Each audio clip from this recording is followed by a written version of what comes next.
nasabah mendadak kehilangan saldo tanpa jejak. Komputer sering error tengah malam. Bahkan satpam mengaku pernah melihat sosok hitam keluar dari ruang kerja Rendra.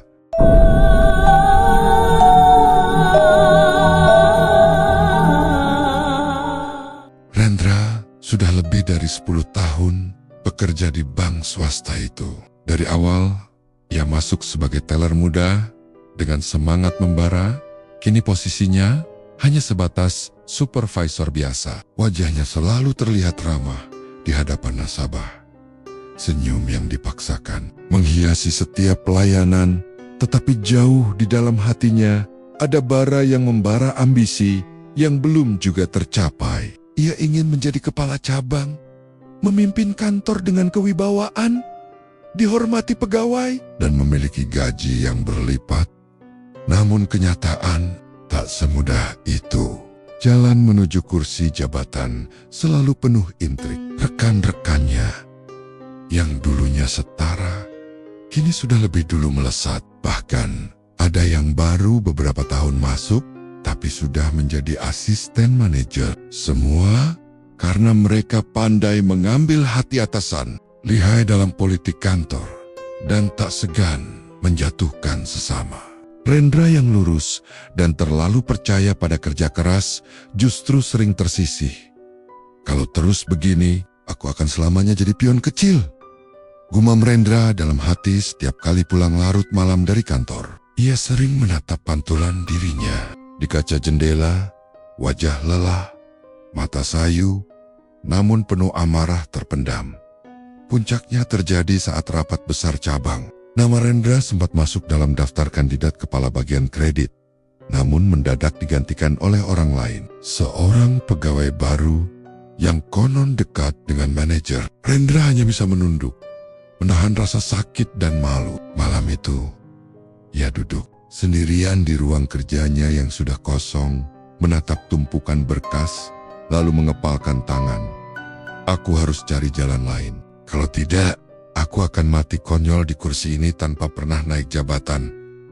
Hari-hari berikutnya, Rendra mulai berbeda. Ia sering murung, tidak banyak bicara dengan rekan kerja, dan lebih sering termenung di ruang arsip. Namun, sebuah kejadian aneh datang tanpa ia duga. Suatu sore, menjelang tutup bank, datang seorang nasabah tua dengan pakaian rapi tapi lusuh. Wajahnya pucat, senyumnya tipis, dan tatapannya dalam, membuat siapapun merasa tak nyaman. Ia menaruh buku tabungan di meja. Rendra meminta bantuan untuk memperbaiki data. Pak, bisa tolong bantu saya? Ada yang salah di rekening ini, ucapnya dengan suara berat, seperti berbisik tapi menggema di telinga. Rendra memeriksa. Anehnya, buku tabungan itu penuh dengan angka fantastis. Setiap bulan, ada setoran dalam jumlah besar, puluhan hingga ratusan juta. Tapi tak pernah ada transaksi penarikan. Hanya aliran uang masuk, seolah rekening itu tak pernah berkurang. Uangnya dari mana semua ini, Pak? Tanya Rendra tanpa sadar. Pria itu hanya tersenyum tipis, lalu mendekot, menundukkan kepalanya, hingga hampir sejajar dengan telinga Rendra. Kalau kau mau tahu rahasianya, kau juga bisa punya ini. Bahkan jabatanmu, kau bisa dapat lebih cepat dari yang kau bayangkan. Rendra tercekat. Ia menoleh. Tapi pria itu sudah duduk kembali dengan tenang, menunggu tanda tangan di buku tabungannya. Saat itu pula, rasa penasaran bercampur harapan menyelimuti hatinya. Pria tua itu meninggalkan sebuah kartu nama kecil di meja Rendra. Bukan kartu bank, bukan pula kartu bisnis biasa, melainkan secarik kertas kusam dengan tulisan tangan, malam Jumat. Taman kosong di belakang gedung tua, datang sendiri jika ingin naik. Setelah pria itu pergi, Rendra mencoba memanggil satpam untuk menanyakan nasabah tadi. Anehnya, satpam bersikeras tidak ada pria tua masuk ke bank sore itu. Rendra tercekat. Ia bahkan masih memegang buku tabungan yang barusan ia periksa. Tetapi ketika ia lihat kembali, buku itu kosong tanpa catatan transaksi. Hanya lembar putih bersih, seperti baru dicetak. Malam itu, Rendra tidak bisa tidur. Kata-kata pria tua itu terus terngiang di kepalanya. Ia mencoba menepis pikiran buruk, meyakinkan diri bahwa itu hanya khayalan akibat stres. Tapi di sisi lain, ada sesuatu yang menggerakkan hatinya. Jalan pintas untuk meraih jabatan yang selama ini diidamkan di dalam kegelapan kamarnya. Rendra menatap kartu nama Kusam itu sekali lagi. Jemarinya bergetar. Apakah ini kesempatanku? Bisiknya lirih. Di luar jendela, angin malam berdesir, membawa aroma tanah basah yang asing. Malam Jumat itu, hujan baru saja reda. Udara lembab menusuk tulang, dan langit masih berawan pekat tanpa bintang. Rendra melangkah gontai menuju taman kosong di belakang sebuah gedung tua yang sudah lama tak terpakai. Taman itu dikenal angker, dipenuhi pohon besar dengan akar menjuntai, seperti tangan yang ingin meraih apa saja yang lewat di bawahnya. Sana, pria tua yang pernah datang ke bank sudah menunggunya. Kali ini penampilannya berbeda. Mengenakan jas hitam lusuh. Topi lebar menutupi sebagian wajahnya. Dan di tangannya membawa sebuah kendi tanah liat berwarna merah kecoklatan. Kau datang juga, ucap pria itu tanpa menoleh suaranya lirih, namun bergema di telinga Rendra. Rendra menelan ludah. Keraguannya masih kuat. Saya ingin tahu, apa benar saya bisa naik jabatan kalau ikut cara ini? Pria itu menoleh. Senyumnya samar, matanya tajam, berkilat aneh. Tidak ada yang gratis di dunia ini. Tapi kalau kau mau menyerahkan sedikit, kau akan menerima banyak. Sesajen darah, hanya itu syaratnya. Kau siap? Rendra terdiam. Naman Beanggen, dirinya duduk di kursi kepala cabang. Dihormati bawahannya, membuat hatinya semakin bergejolak. Ia mengangguk pelan. Pria tua itu lalu memimpin sebuah ritual sederhana, namun mengerikan. Di bawah pohon besar, ia menyalakan lilin hitam, menaburkan bunga 7 rupa yang sudah layu, dan menggambar lingkaran dengan tanah bercampur arang. Kendi merah diletakkan di tengah lingkaran. Buka telapak tanganmu, perintah pria itu.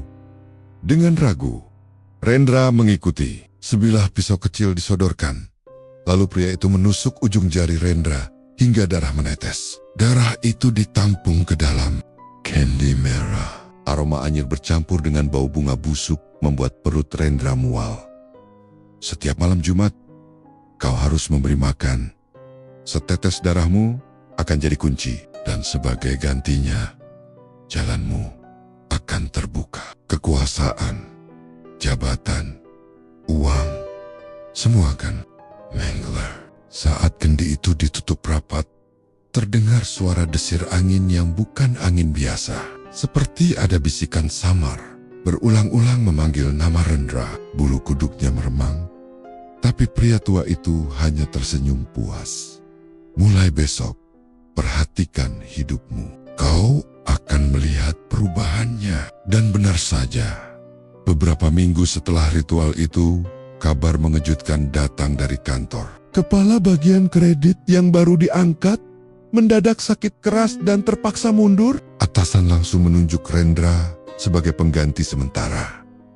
Dan dalam hitungan bulan, statusnya berubah menjadi permanen. Semua orang heran dengan keberuntungan mendadak itu.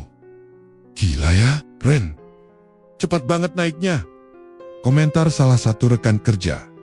Rendra hanya tersenyum samar, berusaha terlihat wajar. Dalam hati, ia tahu ada kekuatan lain yang mendorong kursinya naik. Namun tidak semua orang percaya begitu saja. Yudi, teman sekantor yang sudah lama mengenal Rendra, mulai merasa ada yang aneh. Ia tahu betul betapa susahnya menembus jabatan tinggi di bank. Biasanya butuh rekomendasi, jaringan luas, atau minimal orang dalam. Tapi Rendra yang tak punya koneksi apapun bisa tiba-tiba menyalip semua orang. Lebih aneh lagi, Setiap malam Jumat, Rendra selalu pulang larut. Alasan rapat atau lember. Pernah suatu kali Yudi mengintip ruang kerja Rendra yang sudah sepi. Ia melihat Rendra duduk sendirian di depan meja, menunduk dalam, seperti berbisik-bisik sendiri. Lampu ruangannya berkedip-kedip, dan ada bayangan hitam di belakangnya. Meski tak ada orang lain di sana. "Ren," panggil Yudi pelan dari balik pintu. Rendra terperanjat, buru-buru menutup buku catatannya dan berdiri. "Oh, Yud, ada apa?" tanyanya dengan nada canggung. "Enggak, cuma aneh aja lihat kamu masih di sini. Udah malam banget." Rendra tertawa hambar. "Namanya juga kerja, Yud. Kalau mau maju, ya harus siap capek." Yudi mengangguk, tapi rasa curiga makin menebal di hatinya. Ada sesuatu yang tidak beres. Kenaikan jabatan Rendra terlalu cepat, terlalu mulus, dan diiringi kejadian-kejadian janggal di kantor beberapa nasabah. Mendadak kehilangan saldo tanpa jejak. Komputer sering error tengah malam. Bahkan satpam mengaku pernah melihat sosok hitam keluar dari ruang kerja Rendra malam itu. Ketika Rendra pulang dengan wajah lelah namun senyum puas, Yudi berdiri di balkon lantai 2 kantor, menatapnya dari atas. "Aku harus tahu rahasia apa yang kau sembunyikan, Ren. Semua ini tidak wajar." Kecurigaan Yudi terhadap Rendra semakin hari semakin besar. Ia sudah bekerja bertahan-tahan di bank itu, dan tahu betul betapa kerasnya persaingan. Mustahil ada orang bisa melesat begitu cepat tanpa tangan ajaib di belakangnya. Apalagi setiap kali ada promosi untuk Rendra, selalu ada musibah menimpa orang lain. Atasan yang sakit keras, rekan kerja yang mendadak dimutasi, hingga nasabah yang bangkrut tanpa alasan jelas. Ini nggak masuk akal, gumam Yudi dalam hati. Malam Jumat berikutnya, Yudi nekat mengikuti Rendra pulang. Ia pura-pura sibuk merapikan berkas agar bisa menunggu lebih lama di kantor. Saat Rendra keluar dengan wajah datar, Yudi menjaga jarak, membuntuti dari kejauhan. Jalanan kota yang basah selepas hujan membuat langkah Rendra terdengar jelas. Di telinga Yudi, perjalanan itu membawanya ke sebuah area gelap di belakang gedung tua, tempat yang selama ini terkenal angker. Rendra masuk tanpa ragu, seolah sudah terbiasa. Yudi yang mulai merinding tetap melangkah, menahan napas agar tidak ketahuan. Di balik semak, ia melihat pemandangan yang membuat darahnya membeku. Rendra duduk bersila di tengah lingkaran tanah yang dipenuhi bunga layu dan lilin hitam. Di hadapannya ada kendi merah yang samar-samar beruap, dan ada sosok lain, tinggi, kurus, berkulit hitam pekat, matanya merah menyala. Makhluk itu berjongkok di belakang Rendra. Lidahnya panjang menjilat udara, seolah mencium bau daging segar. Rendra menggores jarinya dengan pisau kecil, meneteskan darah ke dalam kendi. Suaranya lirih, seperti berdoa, tapi entah kepada siapa. "Terimalah persembahan ini. Lancarkan jalanku, naikkan derajatku. Jangan biarkan orang lain menyaingi aku." Yudi gemetar, dadanya sesak. Napasnya tercekat. Ia ingin mundur, tapi ranting yang diinjaknya patah, menimbulkan suara.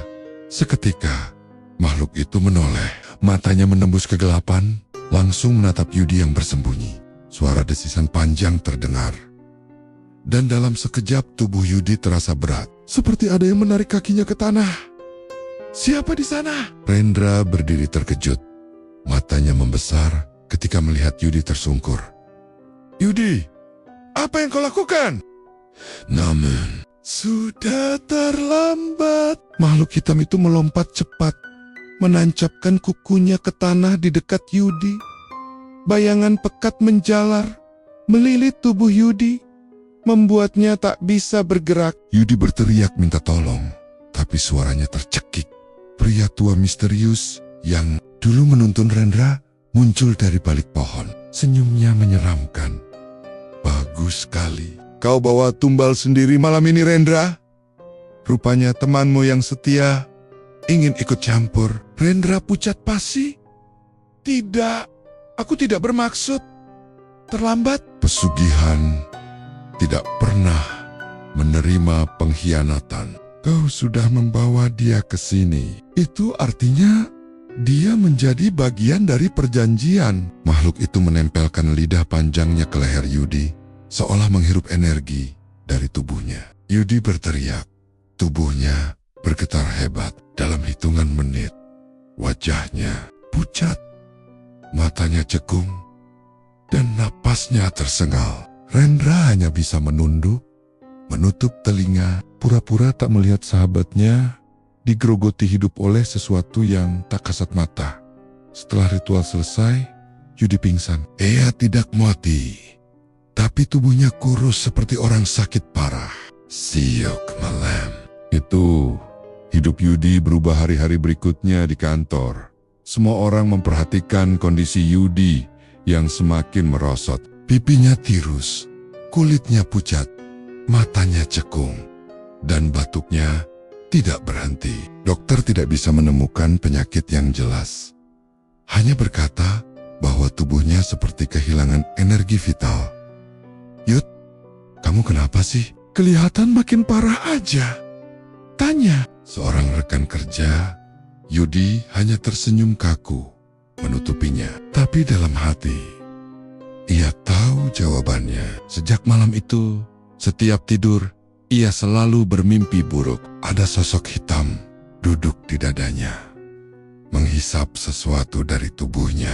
Setiap kali ia bangun, tubuhnya semakin lemah. Ia mencoba mendekati Rendra, berharap sahabat lamanya itu peduli. Ren, aku merasa ada yang salah. Sejak malam itu, aku nggak bisa tidur. Tubuhku makin habis. Kau tahu sesuatu kan? Rendra menatap Yudi dengan wajah penuh pura-pura.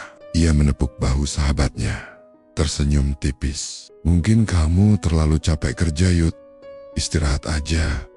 Jangan terlalu banyak mikirin hal aneh. Tapi dalam hatinya, Rendra sadar Yudi kini adalah Rumbal. Tumbal hidup yang dipakai makhluk pesugihan untuk memperkuat perjanjiannya. Selama Yudi terus melemah, jabatan dan kekuasaan Rendra akan semakin menguat. Dan Rendra memilih diam. Sejak Rendra resmi menjabat sebagai kepala bagian kredit, suasana di kantor cabang itu perlahan berubah. Awalnya hanya hal kecil, komputer di ruangannya menyala sendiri tengah malam. Printer mencetak kertas kosong dengan noda merah samar. Dan lampu ruangan manajer sering berkedip padahal instalasi listrik baru saja diperbaiki. Namun, lama-kelamaan, gangguan itu semakin nyata dan sulit diabaikan. Seorang nasabah paruh baya suatu hari keluar dari ruang Rendra dengan wajah pucat. Menolak bicara panjang, hanya berbisik pada teller sebelum pergi. Tolong, jangan pernah bawa saya masuk ke ruangan itu lagi. Saya lihat ada seseorang berdiri di belakang Pak Rendra. Tinggi, hitam, matanya merah. Tapi waktu saya kedip, orang itu hilang. Teller yang mendengar cerita itu merinding, tapi tidak berani menceritakan ke Rendra. Anehnya, cerita serupa mulai terdengar dari nasabah lain. Bahkan, seorang nasabah muda sempat menangis saat membuka berkas di meja Rendra karena ia merasa ada yang menyentuh pundaknya. Dari belokong gangguan tidak hanya menimpa nasabah, para pegawai juga mulai resah. Bagian administrasi sering mendengar suara langkah kaki di lorong belakang meski semua orang sudah pulang. Satpam malam melihat bayangan seseorang berjalan di depan kaca lobi. Tapi setelah diperiksa, tidak ada siapapun. Ini kantor, atau rumah sakit jiwa sih. Semakin hari makin serem aja, gumam salah satu pegawai saat jam makan siang. Situasi mencapai puncaknya ketika seorang pegawai muda bernama Ratih ditemukan tak bernyawa di ruang arsip. Wajahnya pucat, matanya terbuka lebar, seolah melihat sesuatu yang mengerikan sebelum mati. Hasil visum menyebutkan ia terkena serangan jantung mendadak. Padahal sebelumnya, Ratih sehat dan penuh semangat. Kematian itu mengguncang seisi kantor. Beberapa pegawai mulai berbisik-bisik mengaitkan tragedi dengan kenaikan jabatan Rendra yang terlalu cepat. Dulu sebelum dia jadi kepala bagian, gak pernah ada kejadian aneh begini, bisik seorang staf. Ya, sejak dia naik, kayak ada sesuatu yang gak kelihatan ikut kerja di sini. Timpal yang lain. Rendra sendiri pura-pura tak tahu. Ia memasang wajah serius setiap kali membahas peristiwa itu, bahkan memimpin doa bersama. Tapi di balik tatapannya, ada kepuasan terselubung. Ia tahu tumbal sudah dipetik dan itu memperkuat kedudukannya. Yudi, yang tubuhnya semakin kurus karena energi hidupnya disedot makhluk gaib, menjadi saksi hidup. Ia memperhatikan perubahan Rendra dari dekat. Dulu, Rendra sederhana dan mudah diajak bercanda. Kini ia dingin, penuh wibawa, seolah ada sesuatu yang menopangnya. Ren, kamu gak ngerasa ada yang janggal? Semua kejadian ini muncul sejak kamu naik jabatan, kata Yudi suatu sore. Dengan suara lemah, Rendra hanya tersenyum samar, menatap jauh keluar jendela. Jangan terlalu percaya gosip, Yud. Kantor besar pasti selalu ada masalah. Kamu terlalu sensitif. Tapi malam itu, Yudi nekat memeriksa CCTV bersama Satpam. Mereka menemukan rekaman dari ruang kerja Rendra pada jam 2 dini hari. Di layar, terlihat Rendra duduk sendirian dengan mata terpejam. Sementara di belakangnya, berdiri sosok tinggi hitam dengan kepala mendekat ke telinga Rendra, seperti berbisik. Anehnya, di log keamanan tidak ada tanda bahwa Rendra masuk ke kantor malam itu. Satpam pucat ketakutan, menutup layar. Pak Yudi, saya nggak mau urusan sama beginian. Tolong, jangan cerita ke siapa-siapa. Yudi menatap layar kosong. Tubuhnya gemetar. Ia semakin yakin sahabatnya telah melakukan sesuatu yang tak bisa dijelaskan. Namun tanpa bukti nyata, ia hanya bisa menanggung rasa takut itu sendirian. Di luar kantor, hujan turun deras. Dari kaca jendela lantai 2, Yudi sempat melihat sosok hitam berdiri di halaman, menatap ke arahnya. Tubuhnya tinggi menjulang, matanya merah menyala di kegelapan. Sebelum perlahan lenyap di telan hujan, Yudi menutup tirai dengan tangan gemetar. Ren, apa yang sebenarnya sudah kau lakukan? Nama Rendra semakin harum di kantor cabang. Setelah sukses menduduki posisi kepala bagian kredit, ia tidak berhenti di situ. Beberapa bulan kemudian, ia diangkat menjadi wakil kepala cabang. Atasannya sakit berkepanjangan, dan semua keputusan akhirnya jatuh ke tangan Rendra. Para pegawai terpaksa tunduk dan para nasabah besar mulai mengenalnya sebagai sosok ambisius dengan wibawa luar biasa. Namun, setiap loncatan karier yang diraih Rendra selalu diiringi aroma musibah. Yudi menjadi korban paling nyata. Tubuhnya semakin menyusut, matanya cekung dalam, tulang pipinya menonjol. Orang-orang di kantor mulai kasihan melihatnya berjalan tertatih, sering batuk darah, dan beristirahat lama di toilet. Beberapa bahkan berbisik, kasihannya, Yudi kayak orang kena santet. Musibah pertama menimpa keluarganya. Istri Yudi yang sehat dan ceria tiba-tiba jatuh pingsan di dapur, lalu meninggal di perjalanan menuju rumah sakit. Dokter tidak bisa memberikan penjelasan masuk akal. Jantungnya mendadak berhenti. Padahal Hasil pemeriksaan sebelumnya normal. Yudi shock bukan main. Ia menangis berhari-hari. Wajahnya semakin tirus, tubuhnya semakin rapuh. Belum sempat ia pulih dari kesedihan, musibah kedua datang. Anak semata wayangnya, seorang bocah laki-laki berusia 9 tahun, mendadak jatuh sakit parah. Tubuhnya panas, tinggi, kulitnya pucat, dan setiap malam berteriak-teriak ketakutan. "Ayah, ada orang hitam di kamar. Dia mau ambil aku." Yudi panik, membawa anaknya ke rumah sakit. Namun dokter hanya berkata itu demam biasa. Padahal setiap malam Yudi melihat sendiri bayangan tinggi hitam berdiri di sudut kamar rumahnya, menatap anaknya dengan mata merah menyala. Suatu sore, Yudi datang ke kantor dengan langkah goyah. Ia menemui Rendra di ruangannya memahan denggen. Suara serak. "Ren, aku tahu semua ini ada hubungannya sama kamu.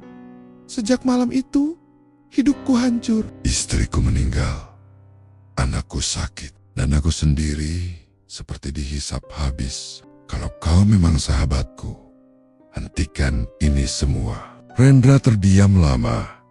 Ia menatap Yudi dengan wajah datar, lalu tersenyum tipis. "Yud, jangan menuduh tanpa bukti. Hidup orang memang sudah ada takdirnya. Mungkin ini memang jalannya keluargamu." "Omong kosong," bentak Yudi, matanya memerah. "Aku tahu kau berhubungan dengan sesuatu yang bukan manusia. Aku lihat sendiri malam itu. Dan sekarang, keluargaku yang jadi tumbal." Rendra bangkit dari kursinya, menepuk bahu Yudi. Suaranya rendah, "Tapi, man, you suck. Kalau kau terlalu banyak tahu, Yud, bisa jadi bukan hanya keluargamu yang hilang." Yudi membeku. Tubuhnya bergetar. Ia menatap Rendra dengan mata penuh ketakutan sekaligus benci. Hari-hari berikutnya, kondisi Yudi makin parah. Ia sering absen kerja, wajahnya semakin pucat, hingga banyak rekan mengira ia hanya menunggu ajal. Sementara itu, karya Rendra semakin melonjak. Atasan besarnya resmi mundur karena sakit yang tak kunjung sembuh. Dan Rendra diangkat menjadi kepala cabang termuda sepanjang sejarah kantor itu. Para pegawai bersorak, mengucapkan selamat. Tapi di balik senyum Rendra yang penuh kemenangan, ada bayangan hitam berdiri di belakangnya, berbisik-bisik di telinganya. Di rumahnya yang sepi, Rendra kadang masih mendengar tangisan anak Yudi yang kesakitan, meski ia tidak pernah berkunjung. Ia tahu makhluk itu sedang menagih lebih banyak tumbal. Namun, ia memilih menutup mata, menenggelamkan diri dalam kesuksesan yang kini sudah ia genggam. Semua ada harganya, bisik Rendra pada dirinya sendiri. Di depan cermin suatu malam, wajahnya yang dulu penuh kelelahan kini terlihat lebih segar, tetapi matanya menyimpan sesuatu yang asing. Bukan lagi mata manusia biasa. Malam itu, Yudi terbangun dengan tubuh bergetar hebat. Seluruh bajunya basah oleh keringat dingin. Di dalam mimpinya, ia melihat dirinya duduk di sebuah altar hitam dengan tubuh terikat tali merah yang licin, seperti darah. Di sekelilingnya, sosok-sosok tanpa wajah berbaris, berbisik lirih, seolah menunggu saat penyerahan. Setiap kali ia mencoba berteriak, mulutnya terkunci rapat. Hanya suara serak yang keluar. Ketika terbangun, Yudi mendapati tangannya benar-benar ada bekas lebam seperti ikatan tali. Tubuhnya semakin lemah. Parat-parannya terus menyusut. Seakan ada sesuatu yang menghisap kehidupannya malam demi malam. Ia tahu ini bukan sekadar sakit biasa. Di kantor, Yudi mulai menatap Rendra dengan rasa benci yang menebal. Ia memperhatikan betapa Rendra semakin gagah, berwibawa, dan selalu disanjung atas prestasinya. Padahal Yudi tahu kesuksesan itu dibangun dari darah dan penderitaannya sendiri. Arwah-arwah orang terdekat yang menjadi korban pun tak tinggal diam. Malam hari, Rendra sering mendengar ketukan keras di pintu rumahnya. Kadang terdengar suara tangisan wanita suara istrinya Yudi yang sudah meninggal. Kadang terdengar suara anak kecil memanggil-manggil ayahnya dengan lirih. Semakin lama, suara itu seperti memenuhi seluruh isi rumah. Yudi pun tak kuat lagi menahan penderitaan. Ia mendatangi Rendra, tubuhnya kurus kering, matanya cekung, wajahnya pucat. Ren, kau tahu ini semua gara-gara apa? Aku bukan temanmu lagi. Aku cuma tumbal hidup yang kau serahkan. Kau tega menjualku demi jabatanmu, teriak Yudi dengan suara serak. Rendra terdiam, wajahnya tegang. Di dalam hati, ia tahu Yudi benar. Namun, perjanjian itu tak bisa diputus begitu saja. Jika ia menolak, makhluk gaib itu akan menuntut lebih besar. Mungkin bahkan dirinya sendiri.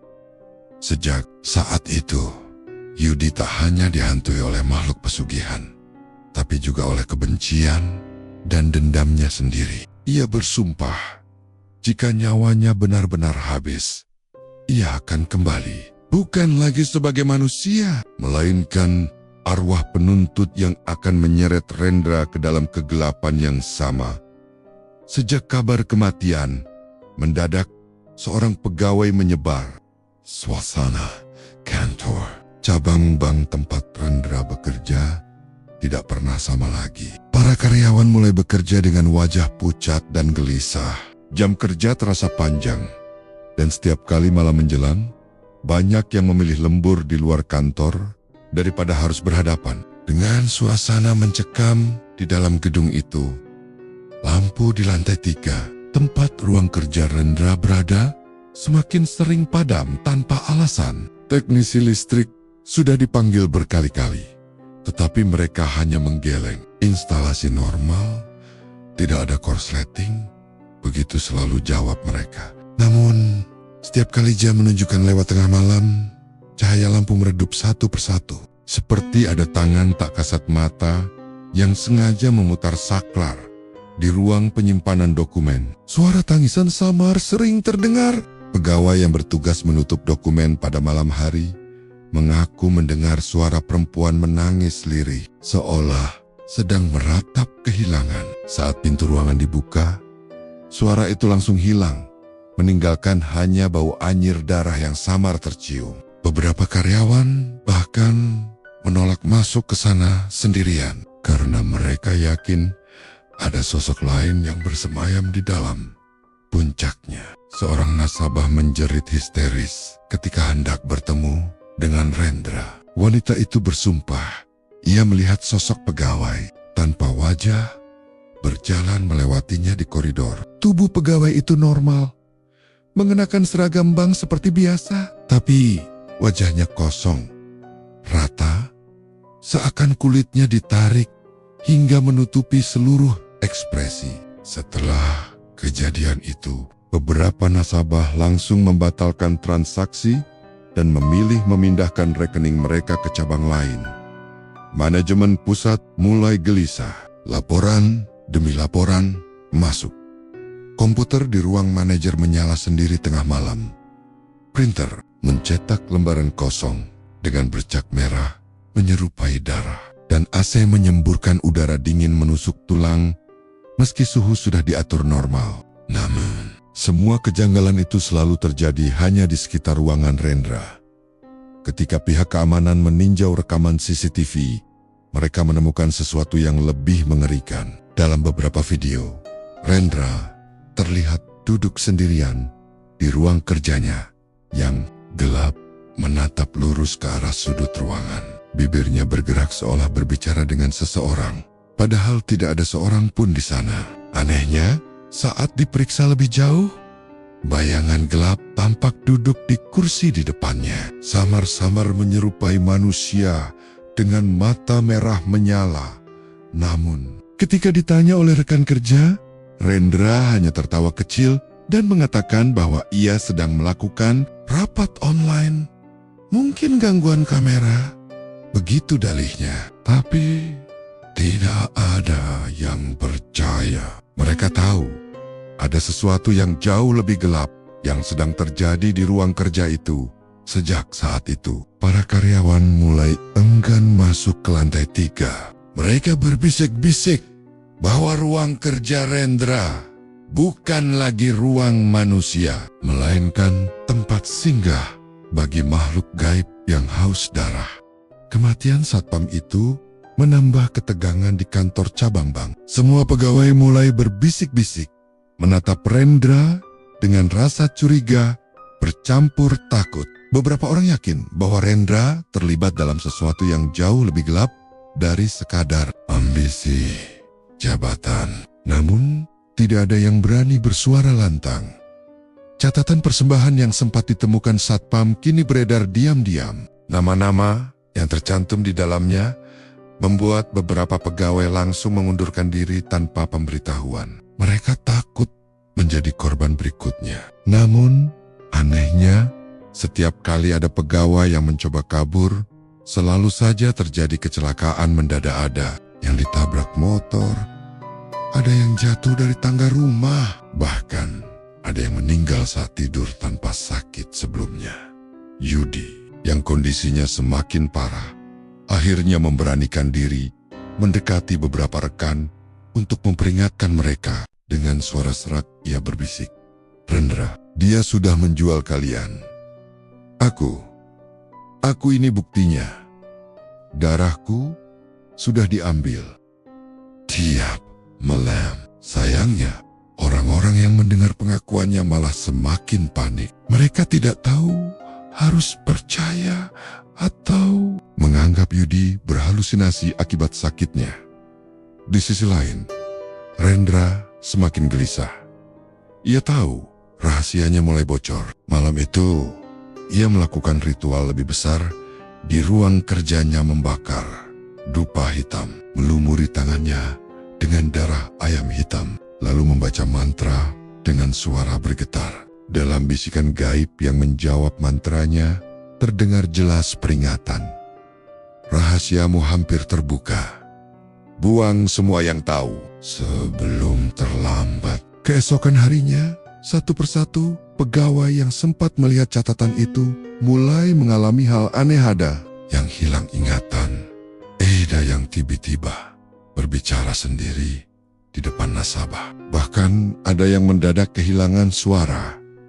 Kantor cabang bank itu kini berubah menjadi tempat penuh ketakutan. Tidak ada yang berani sendirian, bahkan sekadar ke toilet. No more. Semua terpaksa bertahan karena ancaman kehilangan pekerjaan dan kecelakaan yang misterius jika mereka mencoba pergi. Dan di balik semua itu, bayangan Rendra semakin besar, seperti ada sosok hitam yang terus menempel di punggungnya, mengikuti kemanapun ia melangkah. Malam ritual terakhir terasa berbeda. Hujan deras mengguyur kota, kilat menyambar, dan suasana kantor pusat bank yang biasanya terang kini diliputi kegelapan. Rendra berdiri di ruang rapat tertinggi, mengenakan jas hitam dengan mata merah berkilat seperti bukan lagi manusia.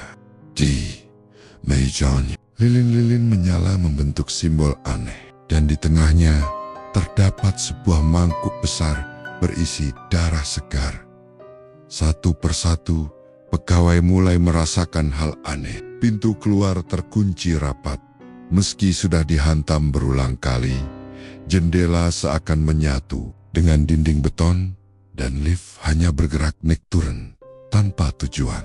Ruangan kantor berubah menjadi labirin, membuat mereka tersesat di tempat kerja mereka sendiri. Jeritan pertama terdengar dari lantai 12, ketika seorang pegawai perempuan mendapati bayangan hitam merayap dari balik monitor komputer. Bayangan itu melilit tubuhnya, mematahkan tulang-tulangnya, lalu menyeretnya ke dalam layar monitor yang mendadak menampilkan warna merah pekat seperti darah mendidih di Lanti Lane. Beberapa pegawai melihat sosok kolega mereka berjalan tanpa wajah.